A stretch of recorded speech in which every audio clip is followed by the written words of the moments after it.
Welcome to the Korea Pro podcast. I'm your host, Jeongmin Kim, the Editorial Director of Korea Pro. And I'm John Lee, the editor of Korea Pro. Join us for a weekly 15-minute conversation as we dive into the most pressing stories shaping South Korea and dissect the most complicated ones for you. From politics to culture, technology to society, we've got you covered. So stay ahead of the curve and never be sidelined again. So get ready for a fresh perspective on South Korea's news. This is the Korea Pro podcast. All right, it is Wednesday now, and we are recording in the middle of the week. Jeongmin, it's been, as usual, been a hectic week already. So could you tell us what's been going on with the doctor strike?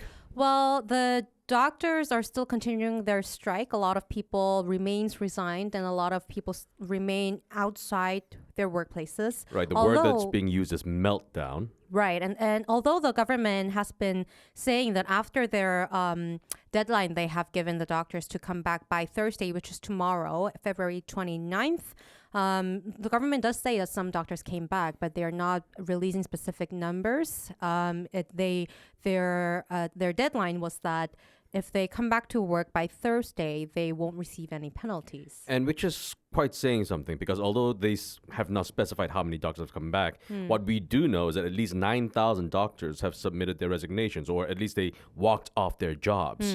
And I'm not quite sure how all 9,000 of these doctors are going to come back within 24 hours. Less than 24 hours, in fact. Right. And also, can you just brief us a little bit on what has been going on per reports at hospitals and emergency rooms? Well, like I said just now, the word being used is meltdown. Hospitals are still operating at fractions of their normal capacity. And there were a few cases where some patients were left. Yeah, they died. Yeah.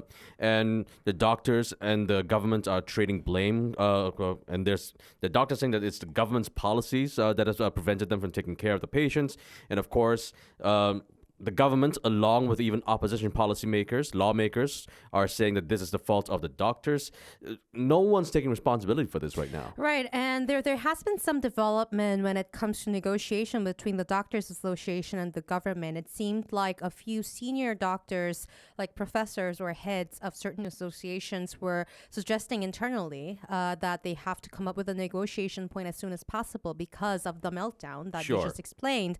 It seemed like the main doctors Association, Korea Medical Association. The Korean Medical Association. They suggested a new number on the spiking of the medical school quota. What's the latest number? The latest number that they propose is 350. And what's the government's number? 2,000. That's a big gap. That's a big gap, and neither side is budging. Now, to be fair, the 350 is still a new number. So this is showing that the KMA is willing to show some kind of compromise.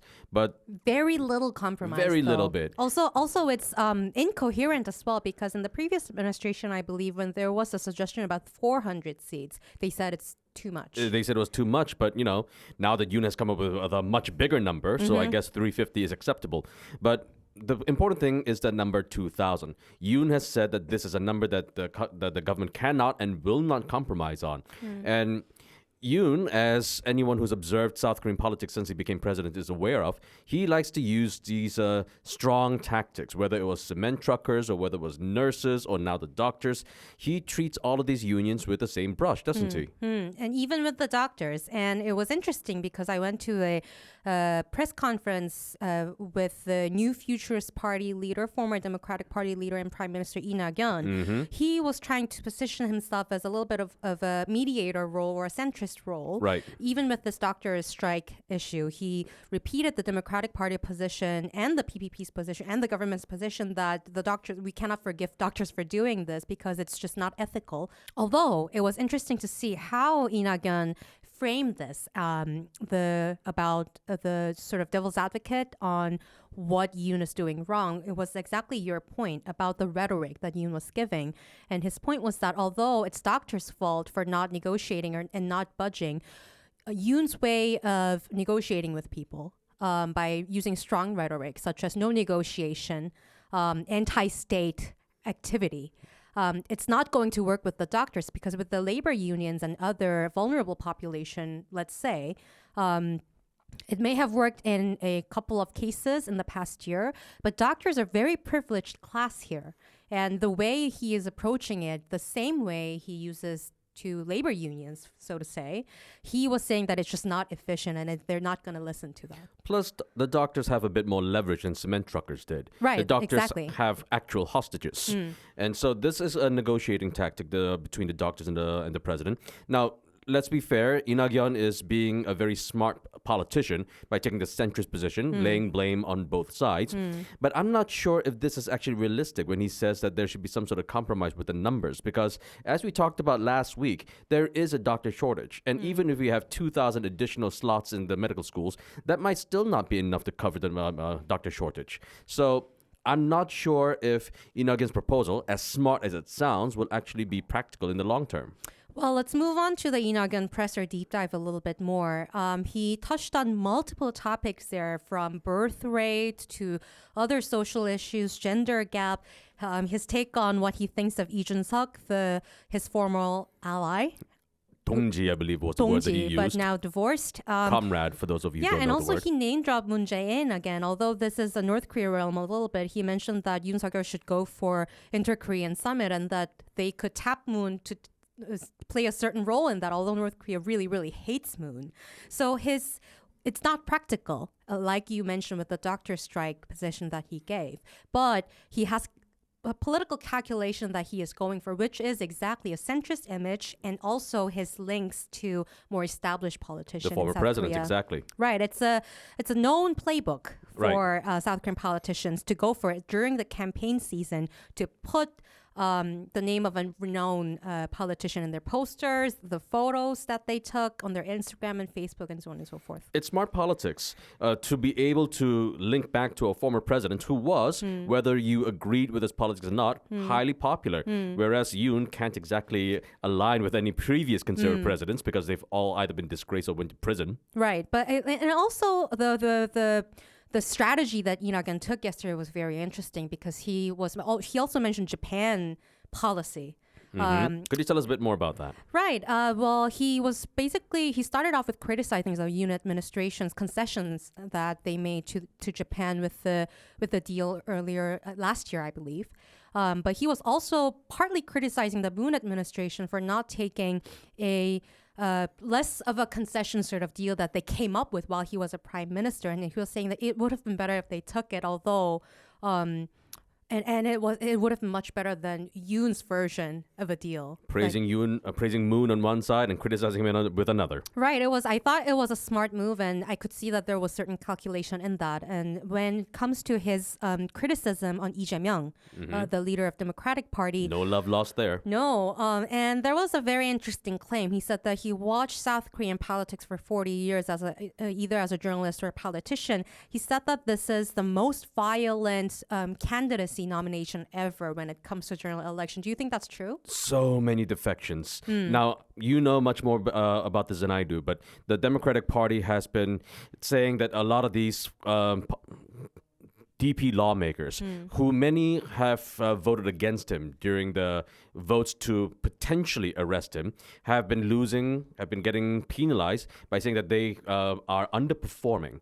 Now, I'm not quite sure what the criteria is or how these lawmakers are being scored. Could you tell us a bit more about that? Well, I will be writing an analysis about this because it's quite technical, but it seems that most of the 40% of the scoring system comes from whether or not there is a high likelihood of him or her winning, which is very difficult to gauge. They will have to look at opinion polls, but that's also not clear. So from the start, this is a very gray area where the leadership can actually take advantage of, because it's not that transparent how to see who will be.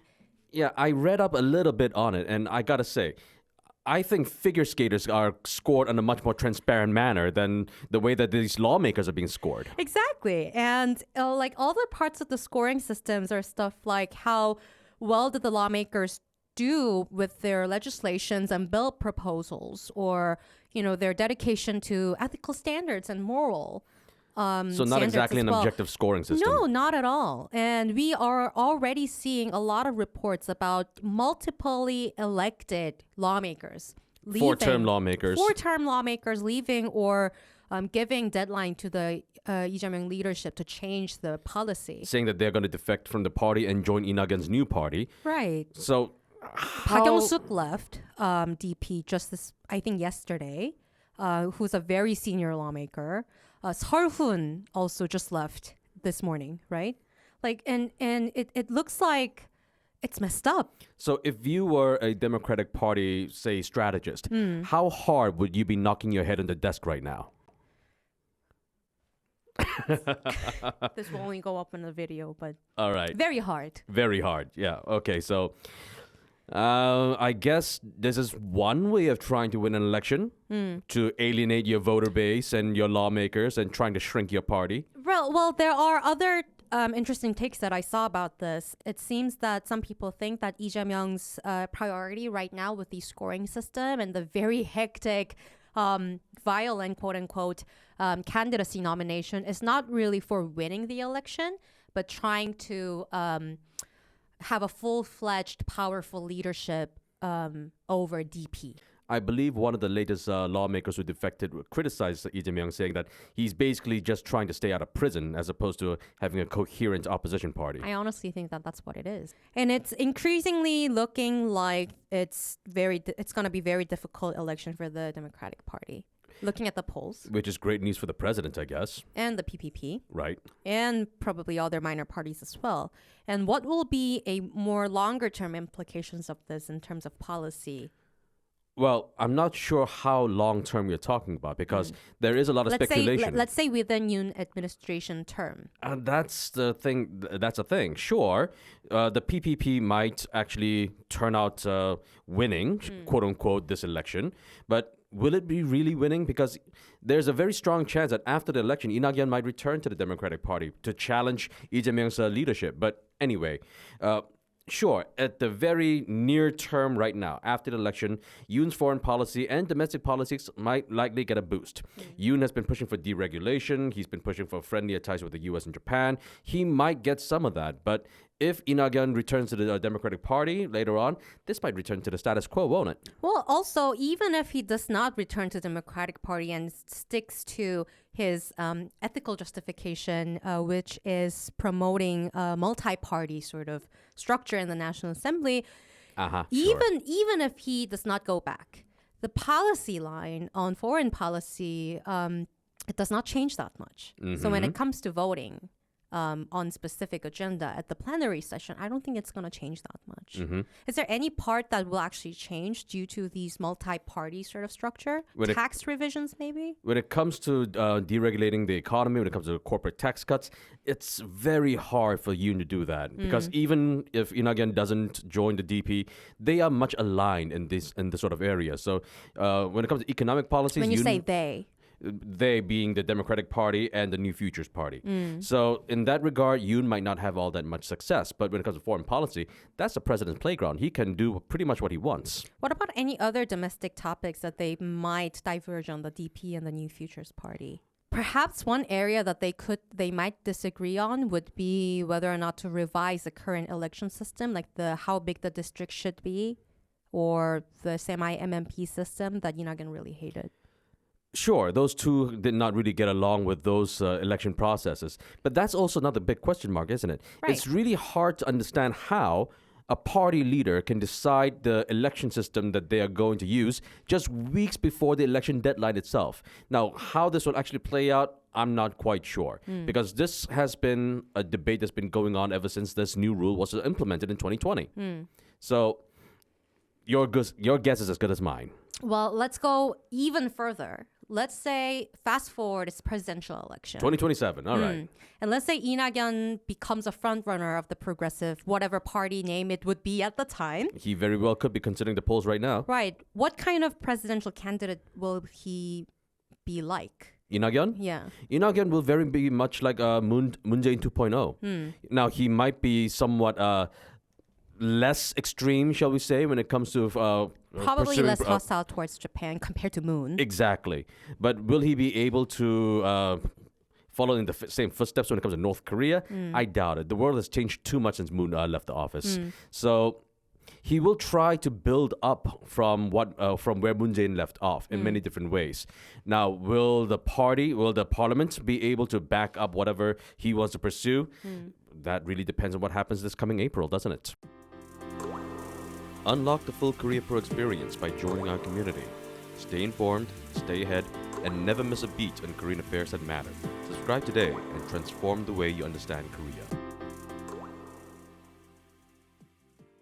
All right, let's move on to the week ahead. One of the biggest things that's coming up is March 1st holiday. What is this public holiday? The March 1st holiday, it's a day that commemorates the independence movement that began in 1919 against Japanese colonialism, which, again, Yoon will be giving, most likely, will be giving an address on March 1st. Now, unlike previous presidents, of course, he might take a different tone, again, regarding our very close neighbor. Well, per precedent, usually this is a day that South Korean presidents use the opportunity of the speech marking this holiday to say something about colonialization and, future-oriented Japan policy. Sure. But as we saw in the previous year, Yoon tends to not say something like that. No, I believe last year he referred to Japan during that same speech as a democratic partner.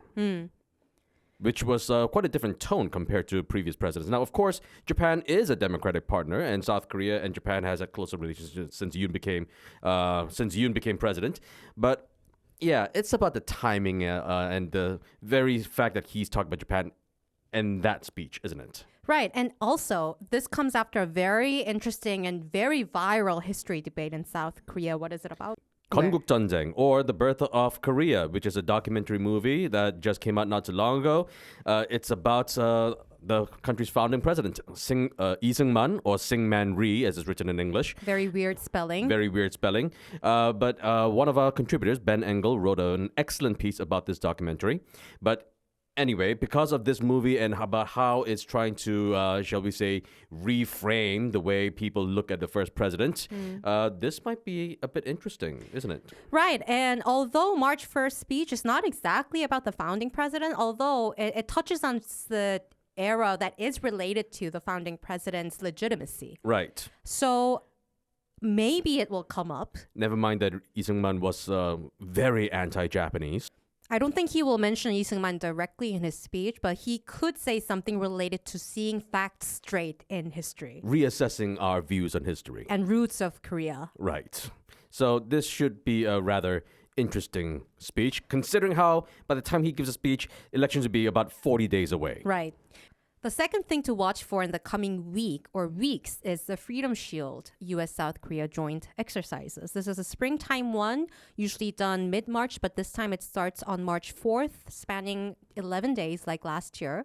And the head count of the soldiers participating in this drill will be similar, I heard, but the number of the live fire drills will be doubled. Okay. Sorry, field training exercises will be doubled compared to last year. North Korea would love that. Ooh, they will love that. And North Korea has already threatened that they will respond very strongly to the FS training. Oh, wait, North Korea threatened us? What day is it? Oh, it's another day that ends with day. Okay. And something else interesting this time is that this comes after North Korea conducted back-to-back multiple cruise missile tests, and South Korea and the U.S. will practice shooting them down, basically. And for more, you will get your week ahead newsletters in your inboxes on Monday afternoon. So please subscribe for more. And that's a wrap. Thanks for tuning in. If you want to know more, sign up for our daily executive briefings. We brief you on all you need to know from the past 24 hours and why they matter every morning in your inboxes. Don't forget to subscribe to our podcast for your weekly dose of insight. And until next time, I'm Jeongmin Kim. And I'm John Lee. Stay connected, stay informed, and we'll see you next time on the Great Pro Podcast.